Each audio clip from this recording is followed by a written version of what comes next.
성도님들 안녕하십니까? 오늘 함께 묵상할 말씀은 민수기 9장입니다. 민수기 9장의 첫 부분에는 이스라엘 백성들이 광야로 진군하기 전에 두 번째 유월절을 지킨 일이 기록되어 있습니다. 첫 번째 유월절은 출애굽의 밤에 지켜졌습니다. 그로부터 1년의 세월이 흘렀습니다. 그 사이에 시내산에서 언약과 율법의 수여, 회막의 건립과 낙성식, 제사제도 확립 등의 사건이 있었습니다. 이스라엘 백성들은 출애굽의 감격과 하나님의 은혜를 다시 한번 되새기면서 두 번째 유월절을 지켰을 것입니다. 민수기 9장의 두 번째 부분은 광야에서 이스라엘을 인도한 구름기둥과 불기둥에 대한 기사입니다.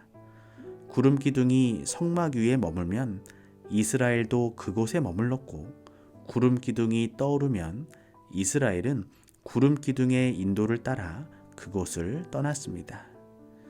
민수기 9장은 하나님께서는 밤낮으로 우리를 인도하신다는 사실을 감사하게 해주며, 하나님께서 인도하시는 곳은 어디든지 우리가 따라가리라는 결심을 다시 한번 굳게 해주는 장입니다.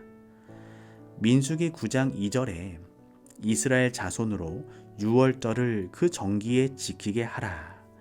이 말씀에서 하나님께서는 신의 광야를 떠나기 전에 두 번째 유월절을 지키라고 명령하셨습니다. 이스라엘 백성들은 1년 전 출애굽 전날 밤 첫 번째 유월절을 지켰습니다. 그때로부터 1년의 세월이 지났고, 이제 신의 광야를 떠나기 35일 전에 광야에서 두 번째 유월절을 맞은 것입니다. 중요한 것은 행군의 속도나 성공이 아니었습니다. 하나님께 순종하고 그분의 구원에 감사하는 것이 가장 중요했습니다. 유월절은 기념적인 동시에 표상적인 것이었습니다.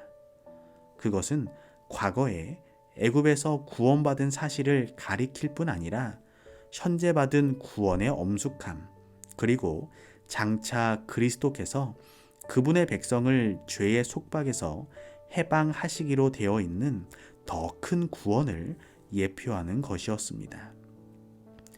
희생 제물로 바쳐진 어린 양은 구원의 유일한 희망이신 하나님의 어린 양, 곧 그리스도를 나타냅니다. 바울은 우리의 유월절 양, 곧 그리스도께서 희생이 되셨느니라 라고 말을 했습니다. 첫 번째 유월절의 밤, 모든 초태생이 죽임을 당하는 그 무서운 심판의 밤에 구원을 받을 수 있는 단 한 가지 길은 문설주의 어린 양의 피를 바르는 방법밖에 없었습니다. 그것은 하나님께서 구원해 주실 것이라는 믿음만 가지면 누구나 할 수 있는 일이었습니다. 그날 밤 어린 양의 피, 즉 그리스도의 피만이 각 집의 큰 아들을 구원할 수 있었습니다. 그 외에 다른 어떤 길은 없었습니다. 그리스도의 피 속에서 큰 아들은 완전하다고 인정되어 구원을 받았고, 그 어떤 존재도 거기에 의의를 달지 못했습니다. 오늘날 우리도 구원받을 수 있는 유일한 길은 그리스도의 피 속에 거하는 것입니다. 그리하면 우리를 고소하는 사탄도 우리의 구원을 인정할 수밖에 없는 것입니다. 오늘 우리의 삶이 그리스도의 거룩한 보혈에 거하는 삶이 되기를 소망합니다. 세상 어디에도 없는 구원과 생명의 길이 십자가의 보혈에 있음을 기억하기를 소망합니다.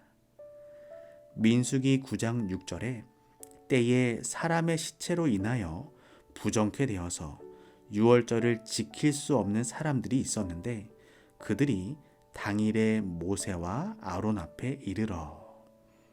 이 말씀은 몸이 부정하든지 여행 중에 있어서 부득이하게 유월절을 지킬 수 없는 사람들을 위하여, 그리고 외국인들을 위하여 하나님께서 어떻게 하셨는지를 알려주고 있습니다. 하나님께서는 합리적이시고 이해가 깊으신 분이십니다. 그분은 우리에게 무리한 요구를 하지 않으시며 감당할 수 없는 시험을 허락하지 않으시는 분입니다.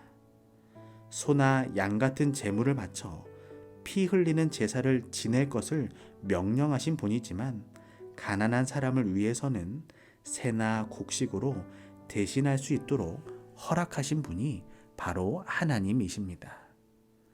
오늘도 하나님께서는 우리 삶의 부분들을 보시고 내가 당하는 시험에서 승리하고 다시 회복되어 일어설 수 있도록 우리를 기다려 주시고 이해해 주실 것입니다. 민수기 9장 17절에 구름이 성막에서 떠오르는 때에는 이스라엘 자손이 곧 진행하였고 구름이 머무는 곳에 이스라엘 자손이 진을 쳤으니. 구름 기둥이 머물러 있으면 이스라엘도 머물고 구름 기둥이 떠올라 이동하면 이스라엘도 구름 기둥을 따라 이동을 시작했습니다. 하지만 어떤 때에 이스라엘 백성들은 하나님의 인도하심을 이해할 수 없었을 것입니다. 왜 삭막한 이곳에 구름이 이렇게 오래 머무는 것인지, 살기 좋은 곳에서는 왜 그렇게도 빨리 구름이 이동하는지. 그러나 뒤돌아보면 하나님께서는 주의 깊게 백성들의 이동 속도를 조정하시면서 그들을 가장 안전한 길로, 가장 빠른 길로 인도하셨다는 것을 깨닫게 되었습니다. 우리의 삶도 이와 비슷한 것 같습니다. 행복하고 평안한 시간은 왜 이리 빨리 지나가는지, 힘들고 어려운 시련의 시간은 왜 이리도 긴지. 하지만 언젠가 뒤돌아보면 하나님께서는 우리의 인생을 가장 안전하고 좋은 길로 인도하셨음을 우리는 고백하게 될 것입니다. 오늘 하루 우리의 삶이 온전히 하나님을 신뢰하게 되시기를 간절히 소망합니다. 오늘은 김승목 장로님 가정을 위하여 기도합니다. 김승목 장로님의 삶을 주관하시고 인도하시는 하나님, 장로님의 삶을 구름기둥과 불기둥으로 인도하여 주시옵소서. 계획하시고 하시는 모든 일 속에 하나님의 선하신 섭리가 함께하여 주시옵소서. 김은경 집사님과 김건희, 김채영 두 자녀들의 삶이 하나님의 말씀으로 채움받고 인생의 나침판이 되어 주시어 하나님 안에서 형통된 삶을 살게 하여 주시옵소서.